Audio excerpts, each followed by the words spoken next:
Hello, pre-K students. My name is Miss Melton, and I am very excited to be with you guys this morning. So, we have been reading a lot of books about families. Today, I want to read a book about another family to you all. The title of this book is Peter's Chair, and the author, the person who wrote this story, is Ezra Jack Keats. He is also the illustrator. He is the person who drew the pictures.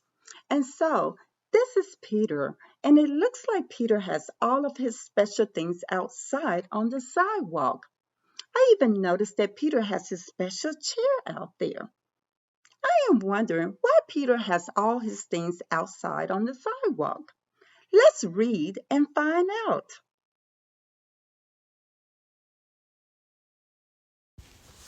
Peter stretched as high as he could.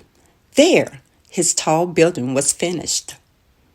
I noticed that Peter built a tower, and he is stretching or reaching out to place his crocodile on top of it. I wonder what happens next. Let's read and find out. Crash! Down he came. Shh, called his mother. You will have to play more quietly. Remember, we have a new baby in the house. I am thinking Peter needs to play more quietly since the new baby arrived. Peter looked into his sister Susie's room. His mother was fussing around the cradle. That's my cradle, he thought, and they painted it pink. Peter noticed that his mother is spending a lot of time giving attention to his new baby sister. Hi, Peter, said his father. Would you like to help paint sister's high chair? It's my high chair, whispered Peter. He saw his crib and muttered. He said it in a way that no one would understand it. My crib is painted pink too. Not far away stood his old chair. They didn't paint that yet, Peter shouted. Peter realizes that all his baby furniture, except his chair, is being painted pink for Susie. He picked it up and ran to his room. Let's run away, Willie, he said. Peter filled a shopping bag with cookies and dog biscuits. We'll take my blue chair, my toy crocodile, and a picture of me when I was a baby. Willie got his bone. Peter decides to run away and take his chair and other favorite belongings. They went outside and stood in front of his house. This is a good place, said Peter.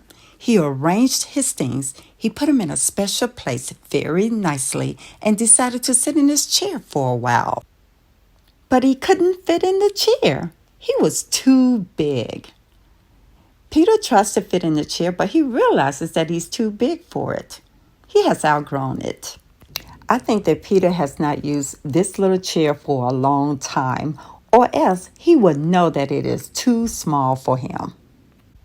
His mother came to the window and called, "Won't you come back to us, Peter dear? We have something very special for lunch." Peter and Willie make-believe pretended that they didn't hear, but Peter got an idea. Soon his mother saw signs that Peter was home. That rascal is hiding behind the curtain, she said happily. I think his mom said this because she saw his shoes and crocodile. She moved the curtain away, but he wasn't there.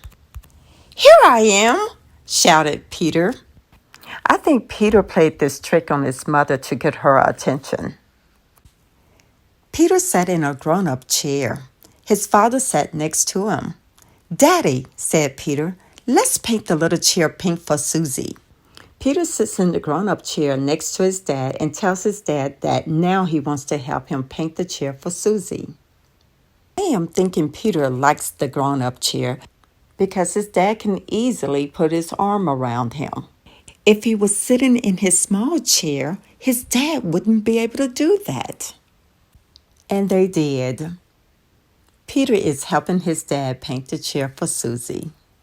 This is the end of the story, and now I am curious to know, why did Peter take all of his things outside? I want you to think about that question and share your answer with your teacher. Bye.